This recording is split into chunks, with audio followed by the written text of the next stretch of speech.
Welcome to Wrong Time Watch. My name is Kevin, and today, as you can see from the box, we're looking at a Casio G-Shock. This is the Casioak, as it's being called. This is the GA-2100-1A1. As you'll see, this is the stealth version. Retail on this is $99 if you can find it anywhere. This is a tour watch from Random Rob. You'll be seeing this on some other channels as well. So we got the warranty card and the module. This has the 5611 module. And this one actually came in the G-Shock package and tin, unlike my previous one I reviewed.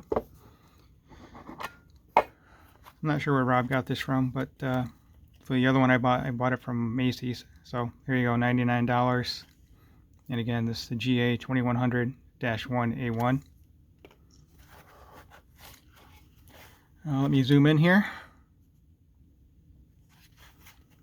So I would call this the stealth model. Out in the direct sunlight, it's not too bad to read. And here with the studio lights, it's not too bad either, but in normal indoors, for me, it's kind of hard to read this one. So anyway, this has the carbon core case technology, carbon core guard. You can see the module number there in the rectangle below Casio, 5611. The model number GA-2100. Japanese movement, cased in Thailand, stainless steel back. So it just has the stamped steel case back like the 5600. Trying to find where I put mine, but this is just a 5600E and stainless steel bezel and bracelet kit, which you can buy for these now too on Alibaba or wherever. You can just search for the GA-2100 stainless bezel and bracelet kit, and you'll find them for sale. So this has the resin bracelet, resin bezel, and mineral glass, just like I think all G-Shocks have mineral glass except for I know the titanium one has sapphire, but that's $1,600. Another nice feature about this I noticed is it has the brushed buckle and tang.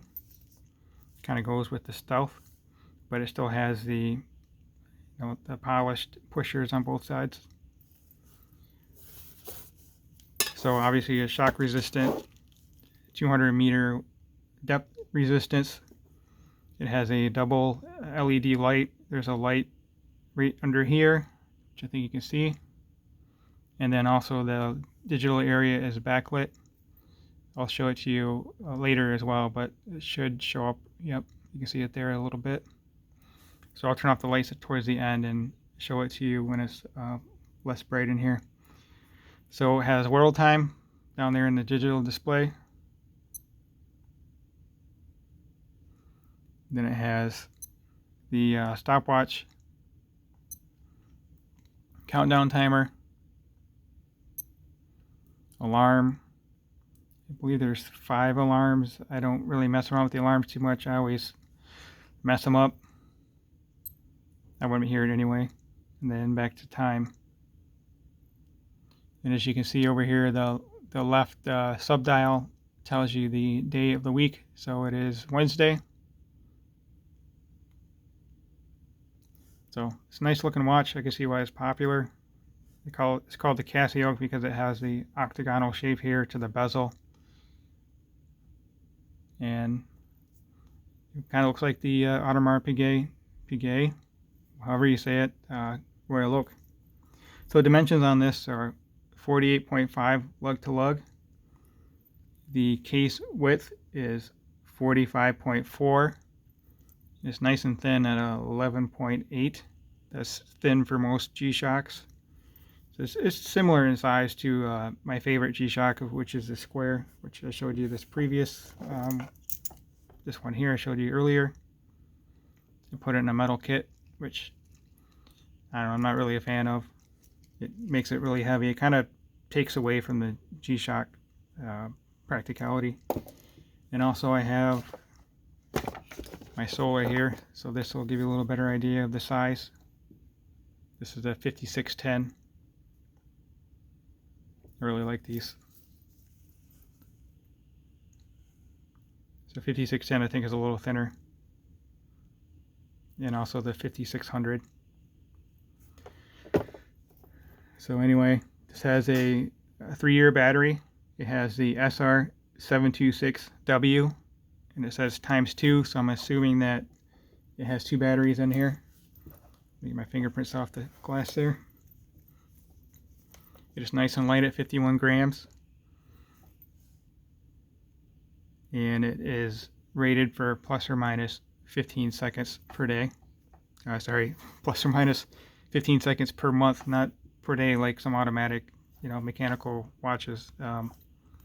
Still wearing the Swordfish. I need to do a 1-week video on this. It's probably gonna be more like a 1.5 or 2-week video, but anyway, let me get this on wrist. I'll show it to you on my 6.5-inch wrist, and then I will attempt to demonstrate this quick release feature, but I'll put it on wrist before I do that in case I can't put it back on. It should be fine, but you never know. So right here, like I said, with the studio lights, just looking at it by eye, it's not too bad to see the hands. The indices are a little bit more difficult to see. But if you're buying this, I don't think you're buying it to tell the time quickly.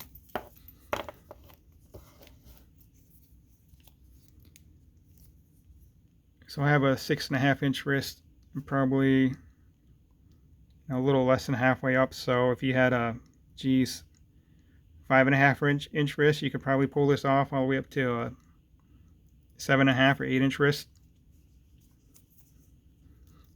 A lot of room for adjustment there. I could probably tighten it one more. So again, I have a 6.5-inch wrist. Sorry about all the clutter around here. So from this distance, you can kind of see the difficulty in telling the time. But it's a nice looking watch.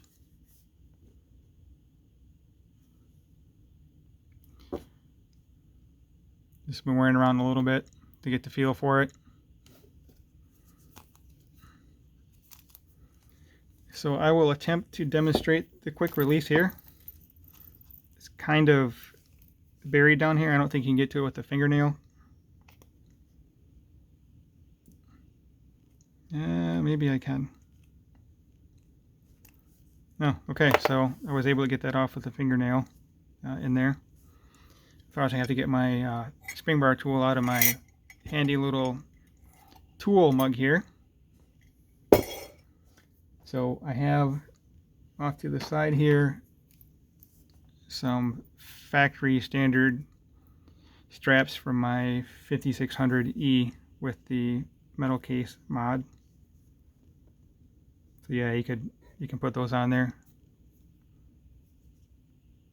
So it's a neat little feature with the quick release strap there. Let's see how quickly I can put it back on. So you can see the carbon core there with the thin resin bezel.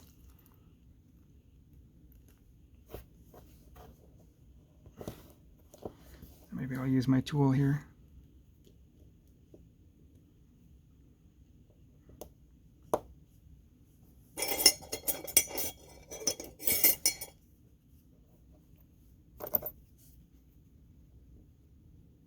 I've not done this before, so hopefully I can get it back in.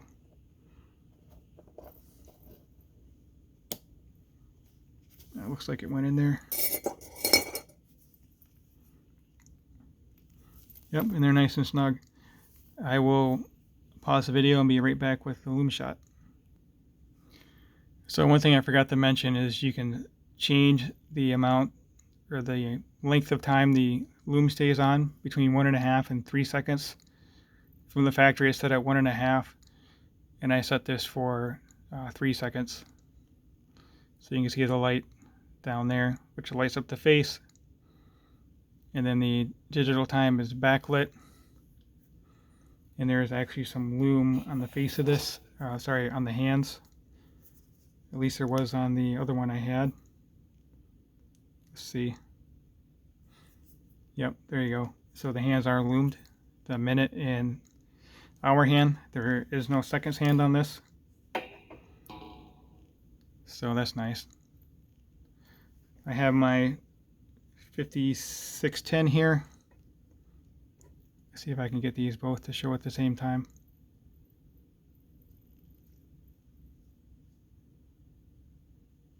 So lume's not too bad on this, and the hands are pretty bright. Not Seiko diver bright, but you know, bright enough. And there's the 5610. So as always, thank you for watching. If you could like, subscribe, comment, I would appreciate it. Talk to you soon.